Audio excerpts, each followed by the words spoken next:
future of kiteboarding is very promising. The kiteboarding itself on the water is growing leaps and bounds, so I see that particular aspect of the sport getting to the point where it's sort of like snow skiing. There are resorts located in key areas that offer the premium conditions, and people travel on their vacation to go to the best locations, and they want a full service experience. They want to stay at one spot where people can take lessons, they can stay there, sleep there, they can store their gear there, they can go to a pro shop and have experts helping them with equipment issues, maybe even renting gear.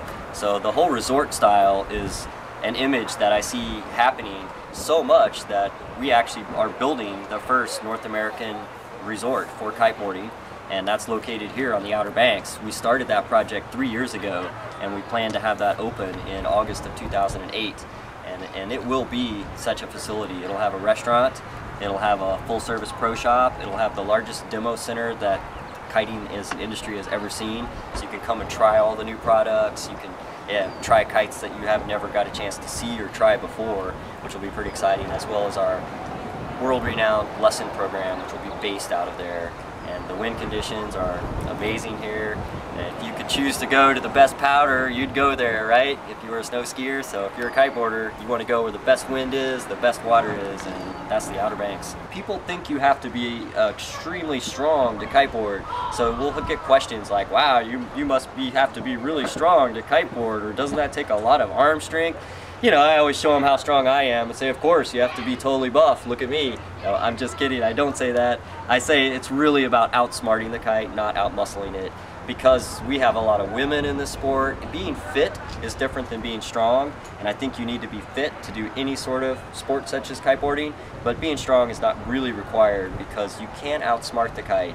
The equipment today allows you to have total control over what's happening to you, using the right judgments and using the right technology that's available. You don't need to rely on arm strength. The Outer Banks for kiteboarding is the spot for kiteboarding. It's got prevailing wind conditions that are conducive to our sport. It's often windy, which we have to have wind to kiteboard. The Outer Banks has been known for its wind for a number of years. The Wright brothers chose this location. They came all the way from Ohio to the Outer Banks to practice with their experimental aircraft because of the wind. Well, for the same reason, that wind propels us as kiteboarders. So the wind is one thing, but what water conditions are also unbelievable here. We have a huge open sound, 390 square miles of flat, shallow water, a solid sand bottom, so you can imagine a giant kiddie pool for kiteboarding, and this is what you have. Now, if you wanted more of a challenge, you simply walk across the sandbar, if you will, and you're on the ocean. We're a long, narrow strip, a barrier island, so that facilitates the wind and it facilitates the water environment. We can go to the ocean and get the best surf on the East Coast. Riding rolling waves and that whole dimension is awesome, because kiteboarding on flat water is good and kiteboarding in waves is good. We offer both here on the Outer Banks.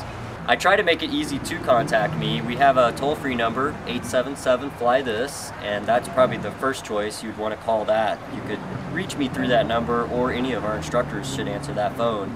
My cell phone number is also a great way to contact me, or you can just email me off our website, kittyhawkkites.com. And we've got a couple of emails there. Chris@kittyhawk.com is one direct way to reach me. I think the most important thing for anyone interested in getting into kiteboarding, the very first step is to start your training at home, purchase a trainer kite, and purchase an instructional DVD. Start practicing with that kite at home. About 80% of the skills needed to kiteboard are in controlling the kite. One thing that I did, because I felt so strongly about this, is I made my own instructional DVD, and that DVD, called The Way to Fly, it fills a void that exists. This is the only video that is out there that tells you what to do with a trainer kite on your own before taking a kiteboarding lesson. So if you want to get more value out of your kiteboard trainer, you follow the exercises on this video. It's called The Way to Fly, and I'm actually releasing The Way to Ride later this year, which will be the extension of this video and show you how to get up on the kiteboard. Another piece I'd like to say is just that the video is great, and I think it's an instrumental tool to get more out of your lesson, but it's not intended to replace a kiteboarding lesson. You should still take a kiteboarding lesson from a PASA certified instructor.